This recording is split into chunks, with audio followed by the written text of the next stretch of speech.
Si Jinwoo ay isang E-rank hunter, ang may bitbit sa titulong The Weakest Hunter of All Mankind dahil mas mahina pa siya kaysa sa isang regular na E-rank hunter. Bukod sa pagkakaroon nito na medyo magandang build kaysa sa pangkaraniwang tao, nakakahiya para sa kanya na tawaging isang hunter. Kung kaya, normal na para sa kanya ang ma-injured at hindi lang isang beses nalagay sa bingit ng kamatayan ang kanyang buhay. Kailangang isakripisyo ni Jinwoo ang kanyang buhay bilang isang hunter kahit na ito ay mapanganib. Hindi dahil sa masaya siyang ginagawa ito, kundi kailangan niyang kumita para sa kanyang ina na nasa hospital at para sa kanyang kapatid na nag-aaral ng college. Isa lamang high school graduate si Jinwoo at hindi naman siya magaling sa ibang bagay kaya wala siyang choice kundi pumasok bilang isang hunter. Si Mr. Kim ay isa sa mga hunter na kasama ni Jinwoo. Bigla niyang nakita si Mr. Park kaya binati niya ito dahil muli niya itong makakatrabaho bilang isang hunter. Sinabi ni Mr. Park na babalik siya sa trabaho bilang isang hunter dahil isisilang ang kanyang pangalawang anak. Biglang nakita ni Mr. Kim si Jinwoo na binati ng maraming hunter. Kung kaya nagtaka si Mr. Park kung sino ang batang yon. Dahil sobra niyang sikat, siguro isa siyang malakas na hunter. Natawa si Mr. Kim at sinabing pinangalanan ng batang yon bilang pinakamahinang hunter sa lahat ng sangkatauhan dahil kahit E-rank dungeon ay palagi siyang nai-injured. Biglang nagulat si Jinwoo nang may biglang sumigaw sa kanya. Isang magandang babae na si Juhe na palaging nag-aalala sa kanya. Nagalit si Juhe dahil punong-puno na naman ng pasa ang kanyang mukha. Sinabi ni Jinwoo na kamakailan lang ay na-hospital siya. Siya lang ang nagkaroon ng injury sa isang E-rank dungeon. Kaya nagulat si Juhe na napaka-imposibleng magkakaroon ng injury sa isang mahinang dungeon lamang. Dumating si Mr. Song at sinabing makaka-jackpot sila ngayon kung kaya't kaagad silang pumasok sa gate ng dungeon. Bago tayo mag-proceed, ipapaalam ko sa inyo na mamimigay tayo ng 10 Janmak Anime t-shirt sa video na ito. Kaya tapusin nyo hanggang sa huli ang video dahil sasabihin ko sa inyo kung ano ang mga mechanics para manalo ng Janmak Anime t-shirts. Pagkatapos nilang pumasok, ipinakitang si Jinwoo ay muli na naman ito nagkaroon ng sugat na makikitang pinapagaling ito ni Juhe habang ang iba nilang kasamahan ay nakikipaglaban sa mga magic beast. Sinabi ni Juhe kay Jinwoo bakit hindi na lang siya tumigil sa pagiging hunter. Sagot naman ni Jinwoo na ginawa daw niya itong isang hobby dahil palagi siyang nababagot sa bahay. Ngunit hindi niya sinabi ang totoo dahil nahihiya siya kay Juhe. Kapag makakatalo sila ng isang magic beast, ay mabibigyan sila ng Essence Stone bilang isang reward. At kahit ang isang C-rank magic beast ay nagkakahalaga ng 10 million won ang isang Essence Stones. However, ang isang E-rank hunter na katulad ni Jinwoo ay hindi kayang talunin ang isang C-rank magic beast. Hindi makapaniwala si Jinwoo na kaya lang niyang makuha ay isang E-rank Essence Stones kapalit ang kanyang buhay. Kaya wala siyang magagawa kundi ito lang ang maaasahan niya habang buhay. May nadiskubre ang kasamahan ni Jinwoo na mayroon pang isang lagusan sa dungeon. Sinabi ni Mr. Song na hindi nila masasara ang gate ng dungeon kung hindi nila matatalo ang dungeon boss. Kaya napagpasyahan nilang mag-vote kung papasok ba silang lahat o uuwi na lang. Napagbotohan ng lahat kung sino ang gustong pumasok o hindi. Naging pantay ang boto at si Jinwoo na lamang ang hindi pa nakaboto.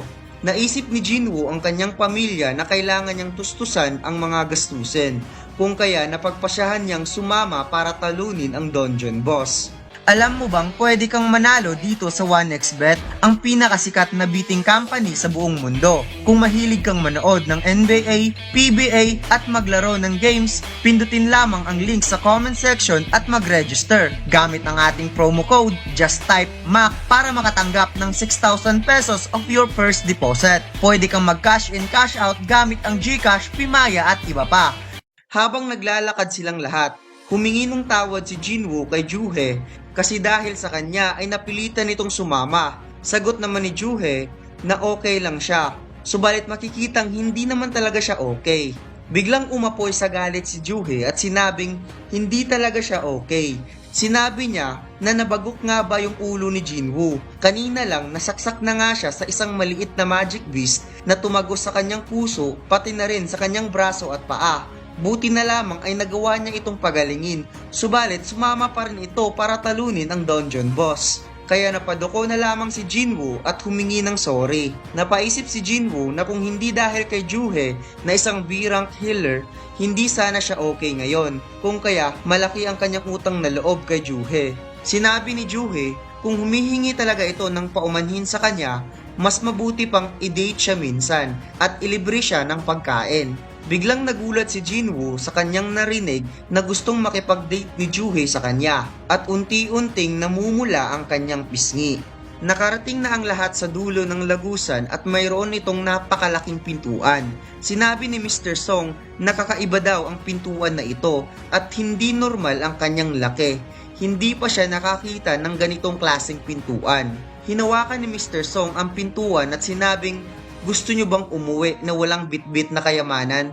Tayong lahat ang unang makakadiskubre sa pintuang ito. Kung kaya, papasok siya kahit mag-isa lamang." Nag-usap-usap ang mga hunter na si Mr. Song ay marami ng experience sa pag-raid ng dungeon. Kaya naniniwala sila sa kakayahan ni Mr. Song.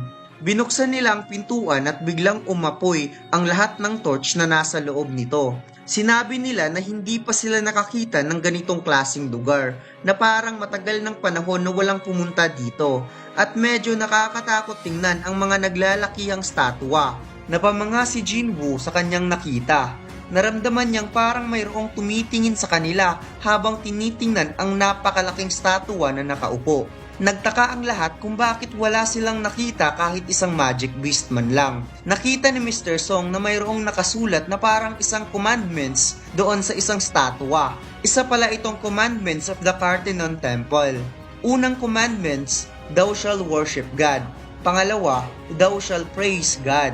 Pangatlo, thou shall prove thy faith. Biglang kinalabit ni Juhe si Jinwoo dahil nakita niya ang malaking statwa na gumagalaw. Sagot naman ni Jinwoo na baka nagkamali ka lang.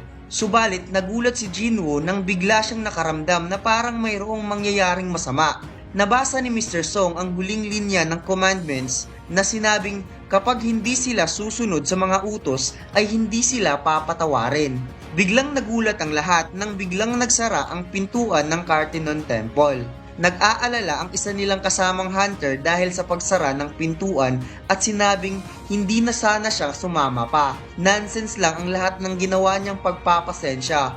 Kung kaya uuwi na lamang siya at wala siyang pake sa mga treasure ng dungeon boss. Sinubukan niyang buksan ang pintuan subalit napasigaw si Mr. Song dahil gumalaw ang malaking statwa na nagbabantay ng pintuan at bigla itong umatake sa kasama nilang hunter. Nagulat ang lahat sa mga biglaang pangyayari habang si Juhe ay sobrang takot para sa kanyang sarili at napayakap ito kay Jinwoo, ang malaking statwa na nakaupo. Kung totoo nga ba ang sinabi ni Juhe? Subalit nang nakita niya ito ay tiningnan din pala siya ng malaking statwa na parang nagkaroon ito ng buhay. Biglang naaalala ni Jinwoo ang una niyang raid bilang isang hunter. Naligaw siya at nahiwalay sa kanyang mga kasama.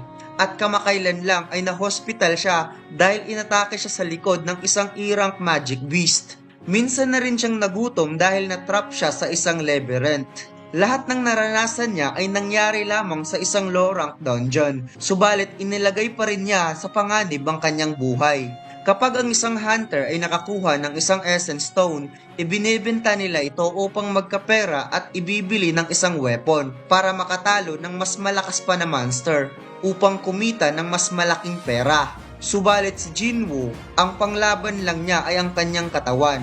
As long as hindi siya magsasuffer ng seryosong injury, ay mapapagaling lang siya ng isang healer.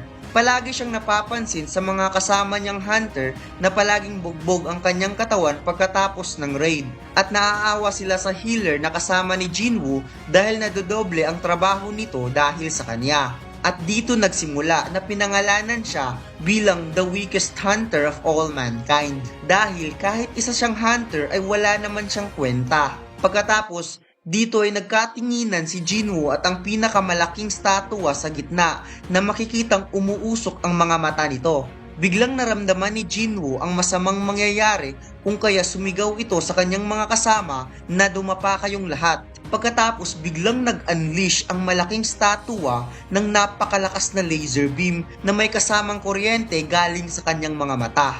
Gulat na gulat ang lahat sa mga pangyayari at sumigaw si Mr. Song na huwag umalis sa kanilang pwesto dahil aatakihin silang muli, habang si Joo-hee ay nanginginig sa takot. Sinabi ni Mr. Song na hindi kayang i-handle ni Joo-hee ang kanyang takot, kung kaya palagi itong labas-pasok sa mga raid kahit isa siyang B-rank healer. Subalit ang dungeon na ito ay parang hindi madali para sa kanila. Dagdag pa ni Mr. Song na ang mga hunter na gumalaw kanina ay tinamaan ng pag-atake at ang mga sumunod sa pagdapa ay nakaligtas. Napansin ni Jinwoo na naputol ang braso ni Mr. Wong, kaya tinulungan niya itong patigilin ang pagdurugo. Tinanong ni Jinwoo si Mr. Song kung ano ang rank ang nasa gitnang statua. Sagot naman ni Mr. Song na marami na siyang pinagdaan ng raid, lalo na sa B-rank dungeon. Subalit ang statua na ito ay parang A-rank o baka isa talaga itong S-rank. Naaalala ni Mr. Song ang mga commandments ng Temple of Cartenon. Ang una, thou shall worship God. Pangalawa, shall praise God. Pangatlo, thou shall prove thy faith. At kapag hindi susundin ang mga utos ay hindi sila papatawarin. Kaya nagets ni Jinwoo na ang gods of the commandments ay ang statua na nasa gitna. Kung kaya mas mabuting makakaisip sila ng paraan bago sila maubos sa loob ng dungeon. At dito lang nagtatapos ang ating episode 1 mga lods. Ang gagawin lang natin upang manalo ng Janmak Anime t-shirt ay napakasimple. Siguraduhin nakafollow ka sa ating Facebook page at i-share mo ang video na ito at mag-comment lang ng napakaangas ng solo leveling o napakaastig ng solo leveling. Ipopost ko ang mga winners sa January 30 o 31. At simula ngayon ay mag-upload tayo every other day ng solo leveling reviews. At sana suportaan ninyo ang bago nating manhwa review dahil hindi kayo magsisisi sa anime na ito. Sobrang angas at napakaganda ng storya. Tatapusin natin ito mula chapter 1 hanggang sa pinakahuling chapter kung marami ang manunood. Sa pagkakaalam ko, ang season 1 ng solo leveling ay nasa 12 episode lamang.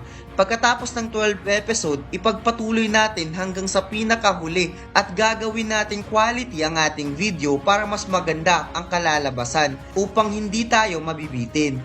Kaya huwag mo sanang kalimutang mag-like, comment at mag-subscribe sa ating YouTube channel at mag-follow sa ating Facebook page. At yun lang mga lods, salamat!